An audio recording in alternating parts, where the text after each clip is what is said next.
जोहार झारखंड देख रहे हैं आप और मैं आपके साथ रंजना रावत। बुलेटिन की शुरुआत बड़ी खबर के साथ करेंगे और बड़ी खबर बोकारो से सामने आ रही है। जादुपका डी स्टेशन के पास आग लग गई है। आपको बताते चले, कपड़ा और इलेक्ट्रॉनिक दुकान में भीषण आग लग गई है और लाखों के नुकसान की आशंका जताई जा रही है। तो बोकारो से ये बड़ी खबर, जहां कपड़ा और इलेक्ट्रॉनिक दुकान में भीषण आग लग गई है। आग में कपड़े के दुकान के मालिक भी झुलस गए हैं और शॉर्ट सर्किट से आग लगने की आशंका जताई जा रही है। दमकल की गाड़ियों ने काफी मशक्कत के बाद आग पर काबू पा लिया है। तो तस्वीर आपके सामने, जहां दुबका डी स्टेशन के पास कपड़े और इलेक्ट्रॉनिक की दुकान में भीषण आग लग गई है। आपको बताते चले कि आग में कपड़े दुकान के जो मालिक है वो भी झुलस गए हैं और शॉर्ट सर्किट की वजह से आग लगने की आशंका जताई जा रही है। वहीं लाखों के नुकसान की भी आशंका है। आपको बताते चले कि दमकल की गाड़ियों ने काफी मशक्कत के बाद से आग पर काबू पा लिया है। तस्वीरें आप देख सकते हैं अपनी टीवी स्क्रीन पर कि कितनी भयावह ये आग की लपटें हैं।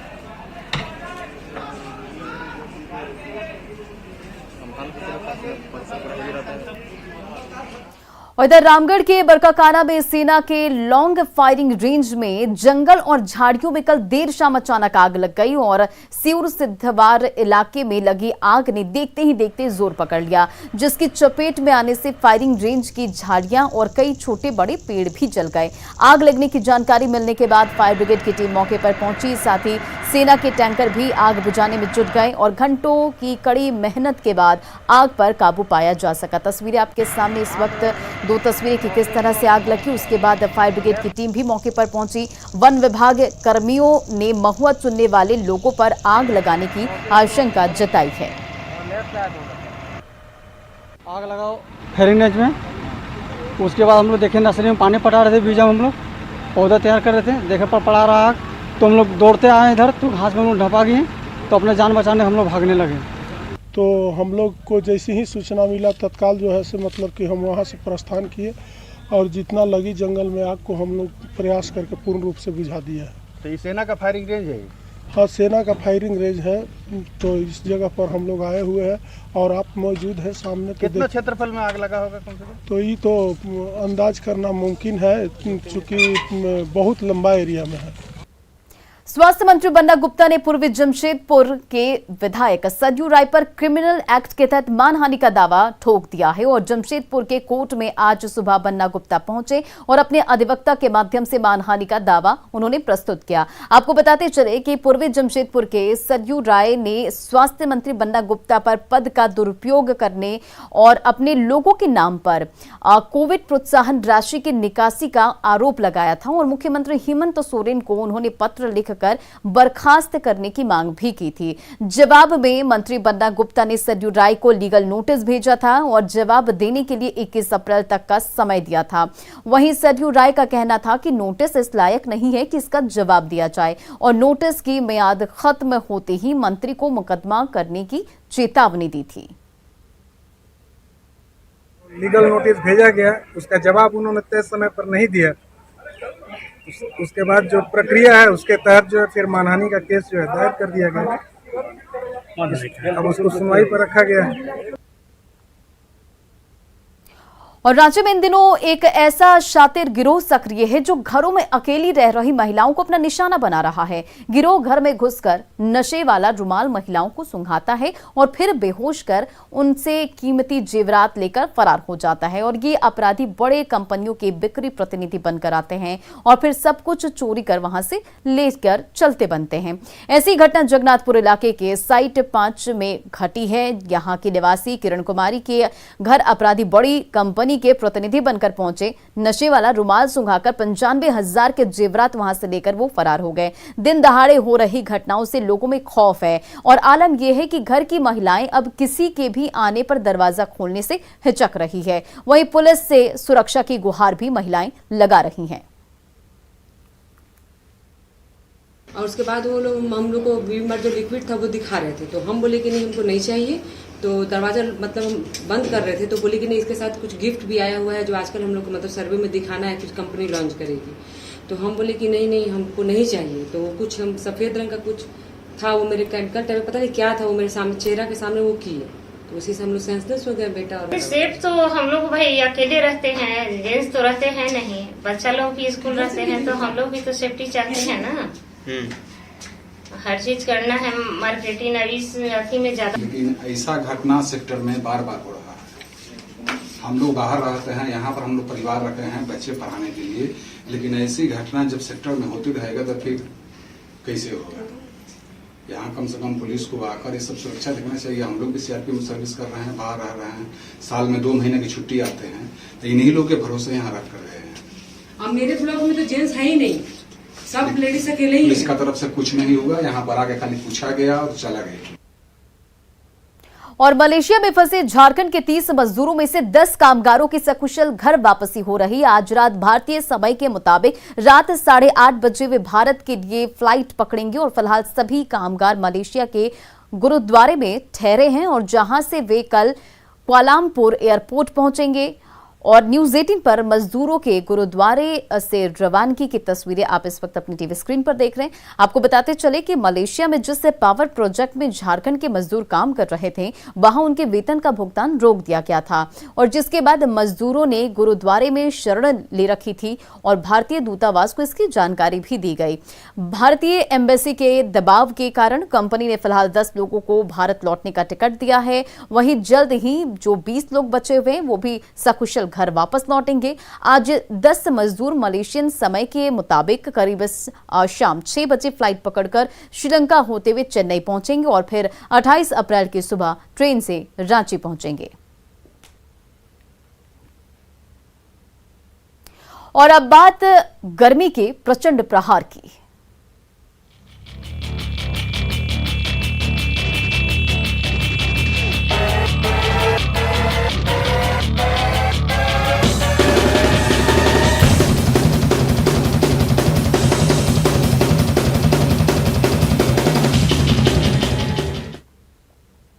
झारखंड में गर्मी और सताने वाली है। मौसम विभाग ने लू को लेकर अलर्ट जारी किया और इसके तहत रांची के साथ ही पश्चिमी सिंहभूम, गढ़वा, पलामू, चतरा, कोडरमा और गिरिडीह में लू की आशंका जताई गई और इस दौरान अधिकतम तापमान में 2 से 3 डिग्री की बढ़ोतरी हो सकती है। और ऐसे में डॉक्टरों ने लू से बचाव के लिए घरों में रहने की नसीहत भी दी है और साथ ही अधिक से अधिक मात्रा में तरल पदार्थ के इस्तेमाल की सलाह भी दी है। अधिक जानकारी दे रही है संवाददाता रूपाली त्रिपाठी। राज्य में मौसम विभाग ने लू को लेकर अलर्ट जारी कर दिया है। राजधानी रांची समेत कई जिला जो है वो लू की चपेट में उनके आने की संभावना है। मौसम विभाग ने पश्चिम सिंहभूम, पलामू, गढ़वा, गिरिडीह समेत कई जिलों में अलर्ट जारी किया है। हालांकि सामने आप देख सकते हैं कि कैसे जो रोजमर्रा का काम है वो लोगों को करने निकलना ही है और साथ ही साथ लू से अपना बचाव भी करना है। बता दूं कि लू का जो तापमान है फिलहाल 40 डिग्री है और इसमें 2 से 3 डिग्री सेल्सियस की अधिक जो है बढ़ोतरी होगी, जिसके वजह से लू से लोगों को काफी परेशानी होने वाली है। डॉक्टरों ने लू से बचाव के लिए अधिक से अधिक फ्लूइड लेने की हिदायत दी है ताकि लू से बचाव किया जा सके। कैमरा पर्सन संत के साथ रूपाली त्रिपाठी, न्यूज 18 रांची। और लगातार गर्मी बढ़ रही और झारखंड में आज के तापमान की बात की जाए तो कई जिलों के लिए लू का अलर्ट जारी किया गया है। देखिए प्रमुख शहरों के तापमान, रांची में आज अधिकतम तापमान है जो 37 डिग्री और न्यूनतम तापमान 25 डिग्री रहने का अनुमान है। तो प्रमुख शहरों के तापमान क्या होने वाले हैं आपको वो बता रहे हम। धनबाद की बात करें तो धनबाद में आज अधिकतम तापमान 40 डिग्री और न्यूनतम तापमान 25 डिग्री रहने का अनुमान है। जमशेदपुर पर नजर डालें तो जमशेदपुर में आज अधिकतम तापमान 40 डिग्री और न्यूनतम तापमान 26 डिग्री रहने का अनुमान है। देवघर पर नजर डालिए, आज अधिकतम तापमान देवघर में 39 डिग्री और न्यूनतम 26 डिग्री रहने का अनुमान जताया गया है। दुमका की बात की जाए तो दुमका में अधिकतम तापमान 40 डिग्री और न्यूनतम तापमान 25 डिग्री रहने का अनुमान है।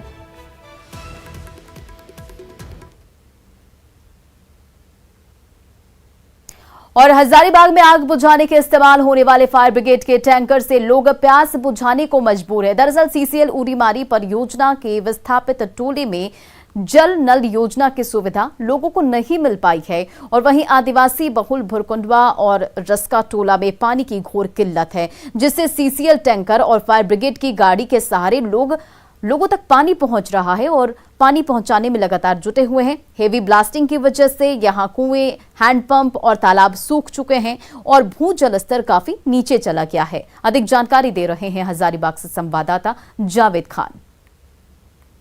अभी मैं मौजूद हूँ सिसलगुरी मारी परियोजना के विस्थापित टोला भुरकुंडवा में। आप हमारे पीछे देख सकते हैं टैंकर के माध्यम से यहाँ पर ग्रामीणों को पानी देने का काम किया जा रहा है।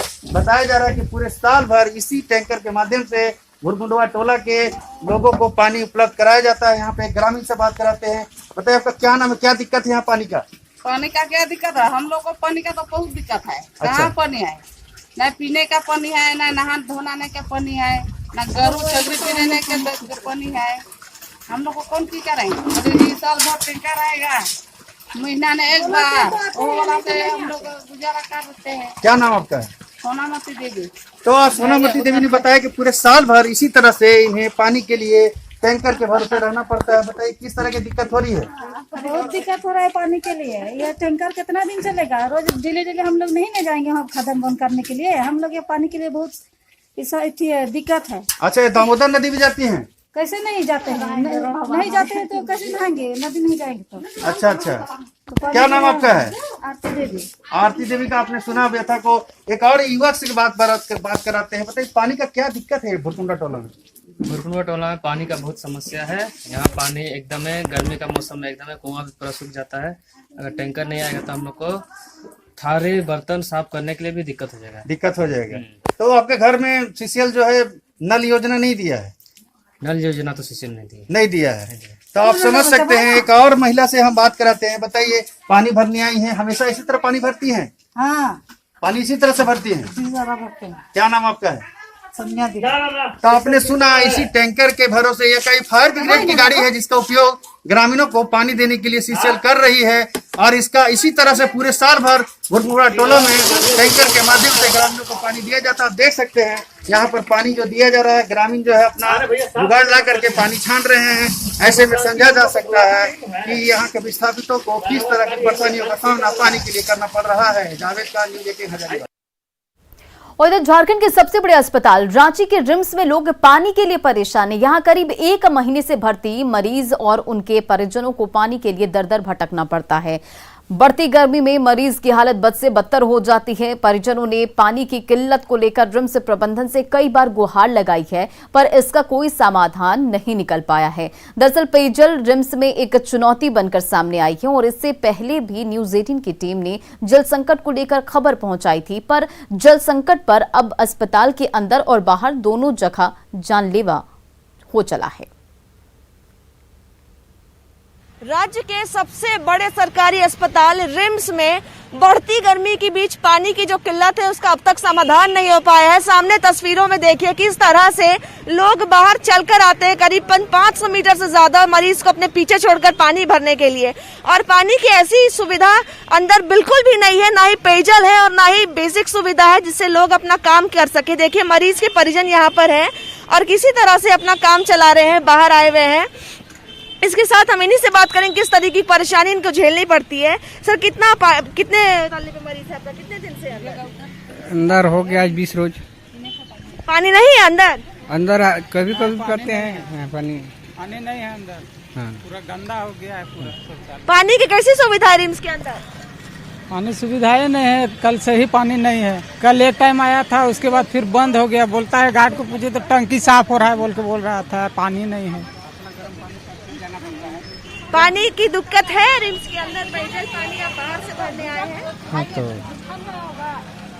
हाँ दिक्कत होती है।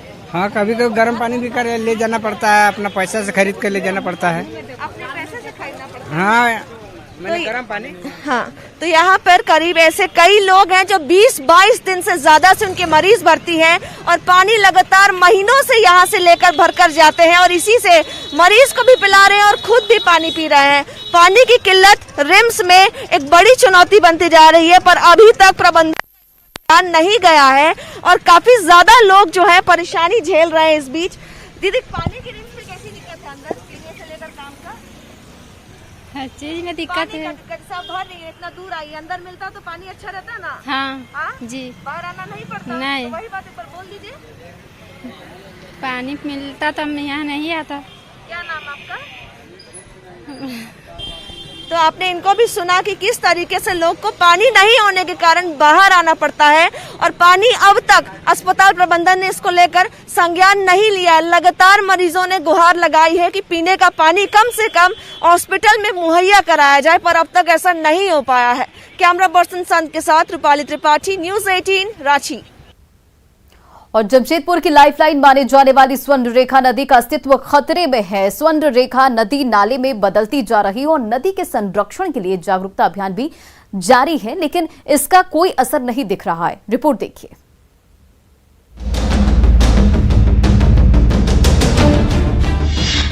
स्वर्ण रेखा नदी ने बदला रंग, नदी का पानी पड़ा काला, नाला बन गई स्वर्ण रेखा। स्वर्ण रेखा को किसने बनाया नाला? इन तस्वीरों को गौर से देखिए।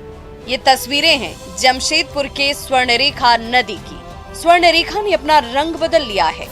नदी का पानी काला हो गया है। बदबू इतनी कि आप नदी के पास ठहर भी नहीं सकते। नदी में जलकुंभियों की भरमार है। नदी में कचरा फेंके जाने के बाद अब ये नाले में तब्दील हो गई है। नदी की दुर्दशा देखकर हर कोई हैरान है। लेकिन जैसे जैसे उद्योग धंधे बढ़ते गए, आबादी बढ़ती गई, पानी का स्रोत कम होता चला गया और धीरे धीरे हम जो है नदी को मैला ढोने वाली मालगाड़ी बना दी। इस ओर कभी किसी का ध्यान नहीं गया। अब जनता को भी इसमें जागरूक होना है, सरकार को भी इसमें जागरूक होना है और कॉरपोरेट सेक्टर को भी इस पर ध्यान देने की आवश्यकता है।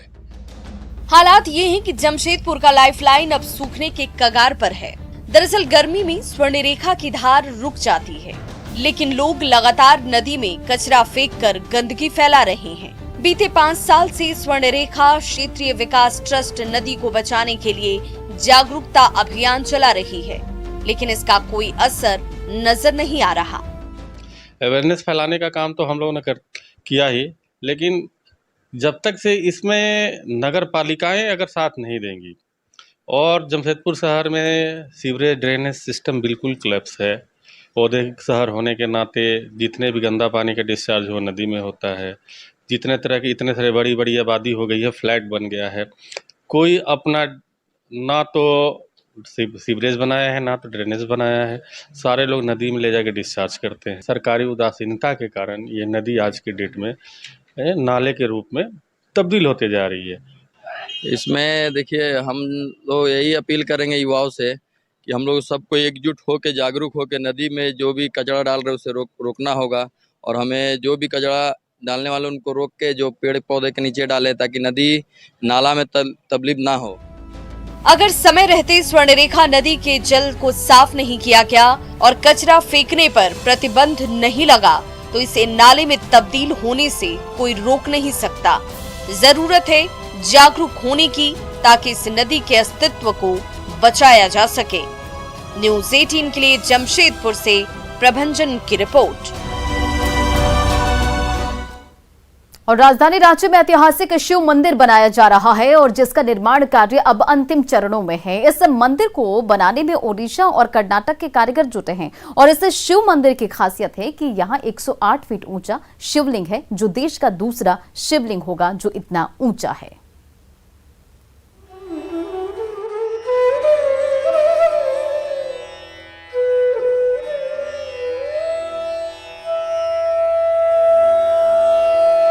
रांची के ऐतिहासिक चुटिया में देश का दूसरा सबसे ऊंचा शिवलिंग स्थापित किया जा रहा है। यहाँ शिवलिंग 108 फीट ऊंचा है, जो देश भर में दूसरे स्थान पर है। इस शिवलिंग की ऊंचाई कर्नाटक स्थित कौटल्य लिंगेश्वर मंदिर जितनी है। स्वर्ण रेखा नदी के तट पर स्थित सुरेश्वर महादेव धाम का कार्य 2012 में शुरू हुआ था, जो अब अंतिम चरण में है। मंदिर में प्राण प्रतिष्ठा का कार्यक्रम 3 मई से 7 मई तक होना है, जिसकी प्राण प्रतिष्ठा में वाराणसी के साथ ही दूसरे राज्यों से भी विद्वान आएंगे। 2012 में हम लोग विचार किए कि एक मंदिर बनाना है, एक विजय सिंह थे इंजीनियर, उनसे हम लोग डिज़ाइन के लिए बोले कि भाई आप एक डिज़ाइन बना के दीजिए, तो उन्होंने एक इस तरह का डिज़ाइन बना के दिया, तो हम लोग को तुरंत उसको एक्सेप्ट कर लिए और अप्रैल 2012 से हम लोग स्टार्ट किए हैं इसको। सुरेश्वर महादेव मंदिर की परिधि 625 वर्ग फीट है। इस मंदिर की खासियत ये है कि स्वर्ण रेखा नदी के किनारे होने से यहाँ जलाभिषेक के लिए जल लाने के लिए श्रद्धालुओं को दूर जाने की आवश्यकता नहीं होगी। मंदिर की एक विशेषता ये भी है कि अगर मंदिर के अंदर शंखनाद हुआ तो इसकी आवाज करीब 1 मिनट तक गूंजती रहेगी। वहीं इसके साथ ही दरवाजे की सज्जा हर किसी को आकर्षित करेगी, क्योंकि दक्षिण के मंदिरों की तरह इस मंदिर के दरवाजों पर भी पीतल की नक्काशी की गई है। वो पत्थर जिसको हम लोग शिवलिंग के रूप में यहाँ पर लाए हैं, उसकी खासियत ये है कि ये जो नर्मदेश्वर पत्थर उसको कहा जाता है, ये नर्मदा नदी में पाया जाता है। इसको हम लोग यहाँ पर लाए हैं। ये बनारस से एक कंपनी है, वहाँ के लोगों ने हम लोगों को बना करके दिया। हम लोग वहाँ पर गए थे, कई चीज़ों को देखा, लेकिन देखने के बाद हम लोगों ने पसंद किया कि नहीं, हमको यही चीज़ चाहिए और ये चीज़ हम लोग लाए हैं, जहाँ पे भक्तों के सामने इसको रखेंगे। और निश्चित रूप से इसके जो कारीगरी है, इसके ऊपर में जो नाग के आकार आप देखेंगे, वो भी अपने आप में अप्रूपी होगा। और मैं कह सकता हूँ कि झारखंड में शायद ऐसी कारीगरी अभी तक फिलहाल नहीं हुई होगी। नर्मदा नदी से निकले पत्थर से बन रहे शिवलिंग की ऊंचाई इतनी अधिक है कि लोग कई किलोमीटर दूर से ही भगवान भोले शंकर के दर्शन कर सकते हैं। साथ ही 12 ज्योतिर्लिंगों के दर्शन भी एक जगह ही हो सकेंगे। तो बस इंतजार करिए 3 मई का, जब प्राण प्रतिष्ठा के बाद ये मंदिर जीवंत हो उठेगा। और जोहार झारखंड के इस बुलेटिन में फिलहाल इतना ही। बने रहे आप न्यूज़ 18 बिहार झारखंड के साथ।